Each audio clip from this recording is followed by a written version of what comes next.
Assalamu alaikum. Let's start with our lecture 3, registers in assembly language. Firstly, we will see the registers, then we will see why are registers used in assembly language, and then we will look at the types of registers. Registers. So within the CPU we have those small storage units called registers. ये हमारे पास बने भी हुए हैं नीचे diagram में. This is the CPU. This is the entire CPU और इसके अंदर हमारे registers present हैं. And it is used to speed up the processor operations. So whenever we are executing a certain program within the CPU, there is a need to store that program content. कहीं पे भी कोई programme कोई instruction जो है वो जो हमने कोड लिखा है या कोई इंस्ट्रक्शन है या लाइन ऑफ टास्क है वो एग्जीक्यूट हो रहे हैं तो सीपीयू के अंदर एक जगह होनी चाहिए जहां पे वो टेम्परेरीली उसको होल्ड कर सके. तो for that we have a storage device known as registers जो कि सीपीयू के अंदर एग्जिस्ट कर रहा होता है. So they have a small memory inside them.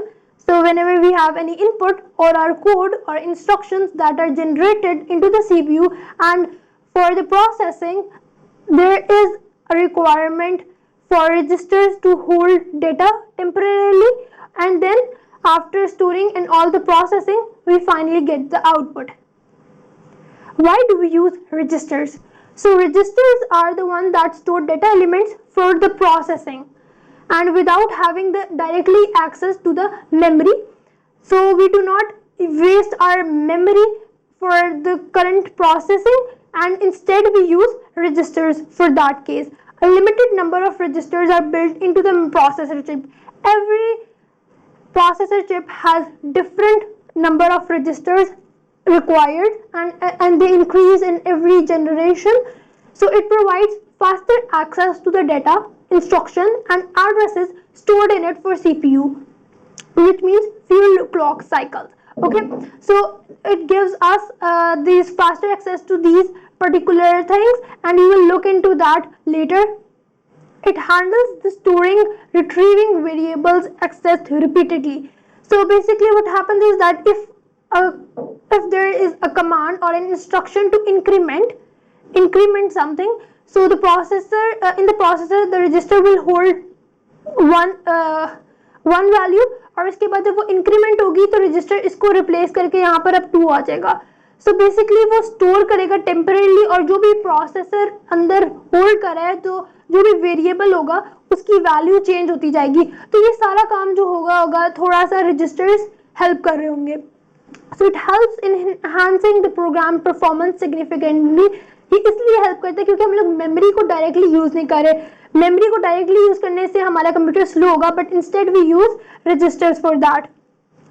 Optimize utilization of memory while executing the program, and we optimize utilization of memory कि जैसे मैंने अभी पहले कहा कि हमारी मेमोरी वेस्ट नहीं होगी for executing the program. We have different type of registers: program counter, instruction register, address register, accumulator register. ये हमारे पास different registers हैं जिनके different काम है जो कि self explanatory हैं within the names. और उसके बाद जब ये सारे जाके कंट्रोल यूनिट के अंदर जाके कोऑर्डिनेट करेंगे जो कि फर्दर डेटा भेजेंगे डेटा बस के थ्रू या एड्रेस बस या कंट्रोल बस ये मैनेज करी होगी, और ये एएलयू के साथ कनेक्टेड होगा, बट रजिस्टर जो वो डायरेक्टली सीयू के साथ वर्क कर रहे होंगे. Let's look at the types of registers. We have different types of register: data register, address register and status register. In the data registers we have AX, BX, CX and DX. In the address register, जिसको भी हम लोग further देखेंगे, उसके अंदर हमारे पास segment register आता है, इंडेक्स रजिस्टर आता है और पॉइंटर रजिस्टर आता है. इंडेक्स रजिस्टर के अंदर फर्दर हमारे पास 2 आ जाएंगे, सोर्स इंडेक्स और डेस्टिनेशन इंडेक्स, और पॉइंटर रजिस्टर एक अलग होता है. सेगमेंट रजिस्टर के अंदर हमारे पास 4 सेगमेंट्स आएंगे: code segment, data segment, stack segment, extra segment, and we will look into each of them separately. और स्टेटस रजिस्टर के अंदर फ्लैग रजिस्टर आएगा जिसको हम लोग फ्लैग रजिस्टर भी कहते हैं या स्टेटस रजिस्टर भी कह सकते हैं. both of the names are okay. और उसके अंदर हमारे पास मेन जो चीज आती है वो आती है status flag and control flag. But firstly हम लोग जनरल पर्पस रजिस्टर्स को देख रहे होंगे, यानी कि डाटा रजिस्टर को देख रहे होंगे, जिसके अंदर हमारे पास accumulator, base, count, data registers आते हैं. So data registers are 16-bit registers. इस चीज को हमने याद रखना है इन ETADS6 जो हम लोग प्रोसेस से पढ़ रहे हैं. तो 16 बिट रजिस्टर जो है वो ये है। तो अगर जब हम लोग इसको डिवाइड AX को डिवाइड कर देंगे एक हायर पार्ट AH और एक AL लोअर पार्ट के अंदर, तो ये 8 बिट रजिस्टर्स के अंदर डिवाइड हो जाएंगे। सो ये इस तरह से, इसी तरह BH और BL, CH और CL, DH और DL, और एक हमारे पास एक EAX यानी कि एक एक्स्ट्रा एक्सटेंडेड जो हमारे पास आ जाता है एक्यूमुलेटर रजिस्टर, जो कि 32 बिट रजिस्टर बना देगा। अगर उसको डबल, यहाँ पर हमें अगर ये 16, ये दोनों AH और AL मिलकर जो AX बना रहे हैं, ठीक है, ये 16 बिट है, राइट। तो उसके बाद हमें जब एक्स्ट्रा चाहिए, ये एक्सटेंडेड चाहिए, तो हम लोग यहाँ पर EAX के नाम से रख देंगे, and if we need further so it will be EEAX, and although we do not need that much, but this is how it actually works. So it is used for the data manipulation. High and low bytes of data registers can be accessed separately, just like we have seen here. So some of these data registers have specific use in arithmetical operation. So although all 4 of them use the data in it, but still इनका एक separately एक काम है. For AX, which is the primary accumulator, it is used in the input output and the most arithmetic expressions instructions. For example, in multiplication operation, one operand is stored in EAX or AX, like EAX or the AX, or even AL register according to the size of operand. If we have an operand size which only needs 8 bit, so we will use AL, and if we need more, then we can use AX, and if we need more than that, we can even use EAX. तो हम लोग इसके अंदर क्या use करेंगे? Mostly for input output and most of the arithmetic multiplication operation, etc. And BX is known as the base registers, and it could be used in the indexed addressing. And CX, which is known as count register, and we can also have like similarly we can have ECX here, EBX here, EDX here, and CX registers, as the name suggests, count. तो ये loop count या iterative operation या loops के लिए हम लोग इसको use कर रहे होंगे. For DX, which is very self-explanatory, which says data register, so it is used in input-output operations as well as AX. So it is also used with AX register along with the DX for multiply and divide operation involving large values. इसके अंदर हम लोग large values को भी cater कर सकते हैं, and AX के अंदर इन द डाटा रजिस्टर्स काफी चीजें ऐसे होते हैं कि हम लोग इनको यूज कर सकते हैं साइमल्टेनियसली. इट्स नॉट लिमिटेड कि बस अगर BX CX अगर लूप के लिए यूज होता है तो हम लोग सिर्फ उसके अंदर लूप यूज करें. हम उसके अंदर वेरिएबल भी स्टोर करवा सकते हैं, ये डाटा भी स्टोर करवा सकते हैं इफ नीडेड. देन हमने पीछे देखा था कि एक ये डाटा रजिस्टर वाला टाइप थी जो हमने भी कवर किया है. Now we are looking at address register, जिसके अंदर हमारे पास 3 पोर्शन है: signal register, index register and pointer register. So data registers हमने ये भी देख लिए, AL, AH, ये सब कुछ. सिग्नल रजिस्टर के अंदर हमारे पास आता है CS, DS, SS, ES. As the name suggests, code segment, data segment, stack segment and extra segment. And then we have index and pointer register. Index और pointer registers को combine लिख दिया क्योंकि all of them are offset registers. We will look into it later. So segment registers, these are the specific areas defined in the program for containing data, code and stack. So we have 3 main segments. Extra segment is something जो कि हमारे पास कोई भी additional segment है जो हमारे पास हमें चाहिए, जो एक एक्स्ट्रा सेगमेंट हमें चाहिए कि अगर इसमें लोड फुल हो गया so we need something else, तो हम इसके अंदर कुछ भी स्टोर करवा सकते हैं. हम इसके अंदर कोड भी स्टोर करवा सकते हैं, डेटा भी स्टोर करवा सकते हैं, स्टैक भी स्टोर करवा सकते हैं, तो anything else. So code segment, it contains all the instruction to be executed. A 16-bit code segment register or CS register stores the starting address of the code segment. तो अगर हमारे पास एक code है और हमने उसके अंदर लाइन इंस्ट्रक्शंस जो है वो स्टोर करवाई हैं, and for example this is 100 the address, okay, 1004 1008, it's just the address in the memory location 100C probably, I don't know, but इस तरह से अगर ये रजिस्टर्स के जो मेमोरी में एड्रेस से सेव है, तो कोड सेगमेंट कौन सा सेव करेगा? जो कि स्टार्टिंग एड्रेस होगा वो उसके अंदर रजिस्टर जो है वो उसके अंदर स्टोर ये वैल्यू स्टोर करेगा कि यहाँ से कोड की इंस्ट्रक्शंस शुरू होंगी। तो this is what the code segment does. और जितना भी इंस्ट्रक्शन या जितना भी कोड हम लोग लिखते हैं वो कोड सेगमेंट के अंदर जाके स्टोर होता है। डेटा सेगमेंट जो है it contains data constant and work areas. A 16-bit data segment register और DS register stores the starting address of the data segment. Similarly जो डेटा सेगमेंट जो है वो स्टार्टिंग एड्रेस जहां पे डेटा स्टोर्ड है उसका स्टार्टिंग एड्रेस अपने अंदर सेव रखेगा और वो अपने अंदर जितना भी डेटा है वो स्टोर रख रहा होगा। स्टैक सेगमेंट जो है it contains data and return addresses of the procedures and subroutines. It is implemented as a stack data structure. The stack segment register or SS register stores the starting address of the stack. तो ये similarly stack जो है उसका starting address save कर रहा होगा। हमने stack हमें पता है जो last in first out या first in first out, इसके अंदर दो options हो रही होती हैं जो कि first in last out sorry LIFO और FILO। तो इस तरह से होता है कि जो स्टैक अगर आप रखते हो स्टैक को, अगर हम लोग इस तरह भी एग्जांपल देख सकते हैं कि अगर हमारे पास एक बुक्स की फाइल है तो अगर हर बच्चा यहाँ पर इसके ऊपर बुक रखता जाएगा। सो अब बच्चों ने अपनी बुक सबमिट करवाई है, अब टीचर आएंगी, टीचर जो है वो पहली बुक ऊपर वाली बुक लेंगी। सो जो लास्ट इन सबसे एंड पे डाला था फर्स्ट आउट, टीचर सबसे पहले उसको पकड़ेंगी। तो this is how this stack works. तो वो सारा जो स्टैक सेगमेंट है वो अपने अंदर ये सारी चीजें स्टोर करता है। And extra segment as stated above, इसके अंदर एडिशनल सेगमेंट यूज होते हैं जो कि ये इसके अंदर स्टोर कर रहा होता है। Segment register program segment. So data segment it is represented by dot data section in our files जब हम लोग प्रोग्राम लिख रहे होते हैं, and the dot BSS a binary source file. So the dot data section is used to declare the memory region where data elements are stored for the program. This section cannot be expanded after the data elements are declared and it remains static throughout the program. तो अगर हमने एक limit बना दिया कि हमें इतनी जगह चाहिए तो वो उतनी ही रहेगी, वो बड़ी नहीं हो सकती, हमें इसको पहले ही डिफाइन करना पड़ेगा। The .bss section is also a static memory section that contains buffers. Buffers are the temporary storage area as well, ठीक है, for data to be declared later in the program. This buffer memory is zero filled. And the code segment जो कि .text के साथ हम लोग section जो है हमारा डिफाइन होता है। So this defines an area in memory that stores the instruction codes and ये भी हमारे पास एक fixed area होता है। And then lastly we have stack which contains data values which is passed to the functions and procedures within the program.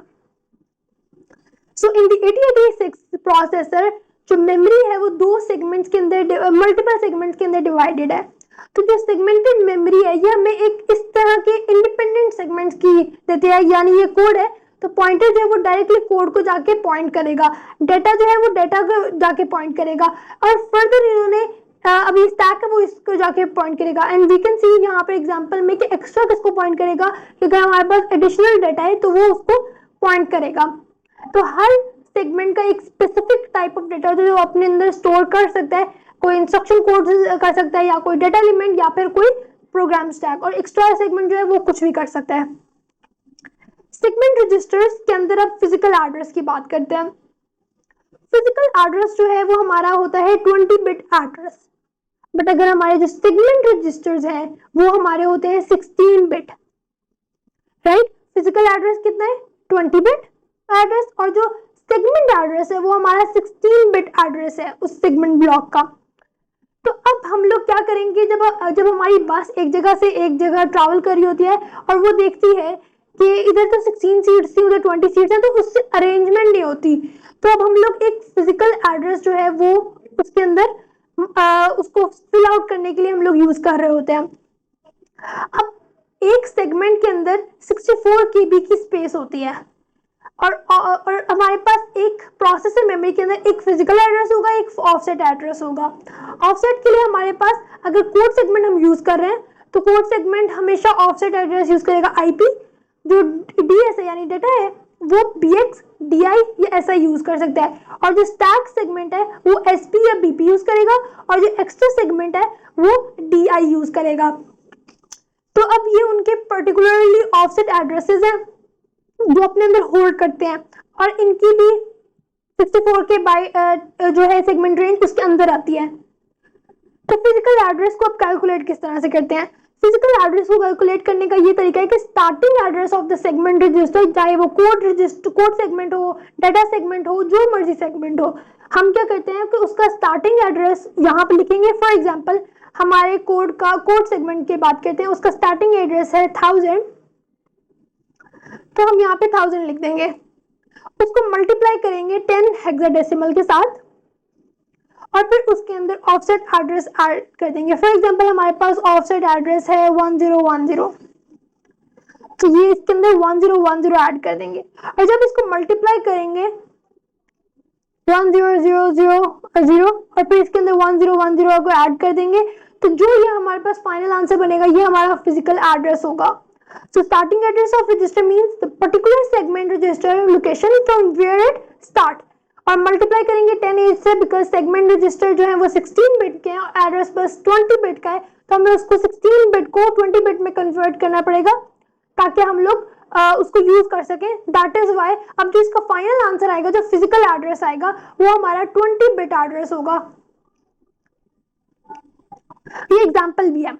So if the data at any location has a logical address specified like this, ये हमारे पास अगर हम लोग emulator में देखें, हमारे पास top पे हमें ये नजर आएगा इस तरह से बना हुआ इन द बाइनरी जो .bss फाइल है, जो बाइनरी सोर्स वाली फाइल होगी, उसके अंदर हमें यहाँ पर ऐसे ये नजर आएगा। तो ये जो 0016 है ये हमारे पास ऑफसेट एड्रेस है, और जो 222 है ये हमारे पास डेटा सेगमेंट का रजिस्टर है। अब इसमें क्या हो रहा है कि ये अब हम लोग क्या करेंगे, 222H जो कि हमारा हेक्साडेसिमल है उसको हम 10 से मल्टीप्लाई करेंगे, तो ये हमारा 10 से मल्टीप्लाई हो जाएगा, और फिर हम मुझे उसको ऐड करेंगे 0 + 6 6, 2 + 1 3, 2 + 0 2, 2 + 0 2 and 2 is 2. So this is the physical address which is the 20-bit address. So this is the assignment and you need to do this. The content of the following registers are this, and we need to calculate the corresponding physical address for the address byte in CS, DS and SS. So you are going to use CS, और फिर आपको पता होना चाहिए उसका particular जो IP जो उसका पर्टिकुलर ऑफसेट एड्रेस है वो कौन सा है। तो 11H के साथ IP, इसी तरह DS और SS और के साथ भी हमने इसको मैच करके इसके आंसर्स लिख रहे हैं, इसको कैलकुलेट करना है फिजिकल एड्रेसेस को। Index registers, so the 32-bit index register ESI and EDI and their 16-bit rightmost portions, SI also known as source index and DI also known as destination index are used for index addressing, कि कहाँ से लेकर कहाँ तक जाना है, ये 0 से 15, 16 से 31 कहाँ तक जाना है, और sometimes you use them in addition and subtraction. Yes, there are two sets of index pointers, SI and DI. SI जो है वो source index for the string operation use होगा, और जो डेस्टिनेशन इंडेक्स है वो डेस्टिनेशन बता रहा होगा कि यहाँ से लेकर इस पॉइंट से लेकर इस पॉइंट पे इसने जाना है, तो वो उसको पॉइंट कर रहा होगा कि ये यहाँ से लेकर यहाँ तक जाएगा, उसके इंडेक्स बता रहा होगा। पॉइंटर रजिस्टर्स, पॉइंटर रजिस्टर जो है वो हमारे पास 32-बिट रजिस्टर्स हैं जो कि EIP, ESP and EBP registers हैं, जो कि IP, SP और BP जो 16 राइट पोर्शन है उनको उनके साथ कॉरेस्पॉन्डिंगली वर्क कर रहा होता है। सो जो IP है इंस्ट्रक्शन पॉइंटर, वो एक 16-बिट IP रजिस्टर है जो कि हमारे अंदर ऑफसेट रजिस्टर वो सेव करता है ऑफ द CS रजिस्टर। इस तरह से वो मेंशन होता है, जैसे हम लोगों ने फिजिकल एड्रेस वो कैलकुलेट किया तो हमने उसको CS:IP यूज किया, जो कि हमें कंप्लीट एड्रेस देता है of the current instruction in the code segment, also known as the physical address, and then stack pointer जो कि 16-बिट वो भी रजिस्टर है और वो अपने अंदर ऑफसेट वैल्यू सेव करता है ऑफ द प्रोग्राम स्टैक। तो ये काम किसके साथ करेगा, SS रजिस्टर के साथ, यानी स्टैक सेगमेंट रजिस्टर के साथ काम कर रहा होगा, जो कि करंट पोजीशन बताएगा डाटा का कि वो कहाँ पर मौजूद है, एड्रेस कहाँ है या वो डाटा कहाँ पे अवेलेबल है प्रोग्राम स्टैक के अंदर। And then we have BP also known as base pointer, जो कि मेनली हेल्प करता है हमें रेफरेंसिंग द पैरामीटर वेरिएबल्स, जो कि एक सब रूटीन को पास किया जाता है।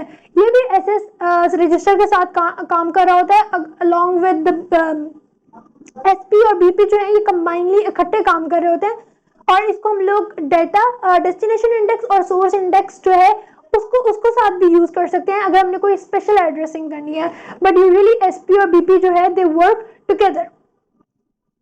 हमने लास्ट में हमने 3 तरह के पढ़े थे, हमें पता चल गया था एक हमारे पास है डेटा रजिस्टर्स, एक हमारे पास थे दूसरे इंडेक्स रजिस्टर्स वगैरह, और फाइनली वी हैव और जिसके अंदर हमने सेगमेंट्स वगैरह भी पढ़े थे एड्रेस रजिस्टर्स, और फाइनली वी हैव फ्लैग या कंट्रोल रजिस्टर्स या इसको स्टेटस रजिस्टर्स भी कहते हैं। So these are the 32-bit instruction pointer registers and 32-bit flag registers जो कि हम लोग यूज कर रहे होते हैं। ये काफी चीजों के लिए हमें पॉइंट आउट बताते हैं, हमें बताते हैं कि अगर हम लोगों ने इसको किस तरह से यूज करना है, कि क्या क्या चीजें होनी चाहिए इसके अंदर। जो मोस्ट कॉमन है वो हमारे पास है OF, DF, IF and TF, overflow flag. That means it tells us कि ओवरफ्लो हुआ है कि नहीं। अगर ओवरफ्लो हो गया है तो वो 1 कह देगा, अगर ओवरफ्लो नहीं होगा तो वो 0 कह देगा। डायरेक्शन फ्लैग, वो डायरेक्शन फ्लैग हमें बताएगा कि राइट जाना है, मूव जाना है, कंपेयर करने के लिए। अगर डीएफ की वैल्यू 0 होगी इसका मतलब है कि ऑपरेशन लेफ्ट से राइट हुआ है, और अगर वैल्यू 1 है तो ऑपरेशन राइट से लेफ्ट हुआ है, ये बताने के लिए हमें यूज किया जाता है। फिर इंटरप्ट फ्लैग है जो कि हमें बता रहा होता है कि कोई एक्सटर्नल इंटरप्ट है, कोई कीबोर्ड एंट्री है, कोई प्रिंटर है, कोई भी किसी भी टाइप का एरर है तो वो इंटरप्ट फ्लैग जो है हमें बता रहा होता है। और एक्सटर्नल इनपुट के बारे में बताता है, तो वो जब इनेबल होगा तो 1 हो जाएगा, और अगर इनेबल नहीं होगा, डिसेबल होगा तो वो 0 हो जाएगा। And then we have trap flag. Trap flag हमें ये बताता है कि अगर एक कुछ प्रोग्राम्स होते हैं जो कि सिंगल स्टेप प्रोसीजर को फॉलो कर सकते हैं, यानी कि अगर ये लाइन है वो लाइन एग्जीक्यूट करके इसका आउटपुट आ सकता है, उसके बाद दूसरी लाइन एग्जीक्यूट हो सकती है, इट्स ऑल राइट। तो अगर वो सिंगल स्टेप के अंदर होगा तो वो हमें बता देगा ट्रैप फ्लैग कि आप कर सकते हो इसको, सिंगल स्टेप मोड ऑन है या नहीं। क्योंकि ये कंट्रोल रजिस्टर है, इसको हम लोग 2 बिट है, या तो 1 हो सकता है आंसर या 0 हो सकता है। या 1 में वो हमें बता देगा कि आप डीबग कर सकते हो, यानी आप स्टेप बाय स्टेप एग्जीक्यूशन कर सकते हो, वरना वो हमें बता देगा कि आप सिंगल स्टेप में नहीं कर सकते, यू आर ट्रैप्ड। ठीक है। There are more flags, sign flag, जो कि हमें एक अरिथमेटिक ऑपरेशन के लिए यूज करता है, जो हमें बता देगा कि आप लोग जो है इसको पॉजिटिव रिजल्ट होगा तो आपको 0 बता देगा, अगर नेगेटिव रिजल्ट होगा तो आपको 1 शो कर देगा, तो आपको पता चल जाएगा कि कौन सा साइन आ गया। 0 फ्लैग क्या है कि अगर आपके पास 0 आएगा वैल्यू, 0 वैल्यू आएगी तो वो आपको इंडिकेट कर देगा कि यस 0 वैल्यू आ गई है, because it's a 0 flag, so it will point yes 0 is there 1। तो अगर नॉन 0 होगा तो वो, जैसे फॉर एग्जांपल आपका आंसर आया 3, तो वो आपको आगे कह देगा 0। क्यों? क्योंकि ये 0 फ्लैग टर्न ऑफ हो गया। And then we have auxiliary carry flag also known as AF। ये क्या करता है, बिट 3 टू बिट 4 जो है ये अरिथमेटिक ऑपरेशन यूज करता है, और ये 1 बाइट तक काम कर रहा होता है। Then we have parity flag, और इसके अंदर 1 बिट जो होते हैं अरिथमेटिक ऑपरेशन को ये यूज करता है। अगर इवन होगी बिट तो वो 1 कह देगा, अगर ऑड होगी अगर जो भी मतलब पैरिटी यानी कि जो उसके साथ मैच कर रहा होगा तो वो उसको हमें इंडिकेट कर देगा कि आपकी पैरिटी ठीक है या आपकी गलत है। कैरी फ्लैग क्या है, अगर आपके पास कैरी आएगा तो वो आपको बता देगा 1, वरना otherwise it will tell you कि आपका 0 कोई कैरी किसी किस्म का नहीं है। So these are the entire, इस तरह से ये स्टोरेज के अंदर सेव होता है। ये D0 से लेकर D15 तक काम करते हैं। सो ये फर्स्ट जो 4 है D15, 14, 13 और 12 जो है ये हमारे पास बंद होती है, ऑफ होती है। Then we have OF overflow, अगर ओवरफ्लो होगा तो 1, नहीं होगा तो 0। फिर OF is calculated as C7, EX और C6। इसी तरह DF है, जो कि ये तीनों जो हमारे पास है ये कंट्रोल फ्लैग्स हैं। और ये डायरेक्शन फ्लैग बताता है हमें ऑटो डिक्रीमेंट या ऑटो इंक्रीमेंट, उसके बारे में बता रहा होता है।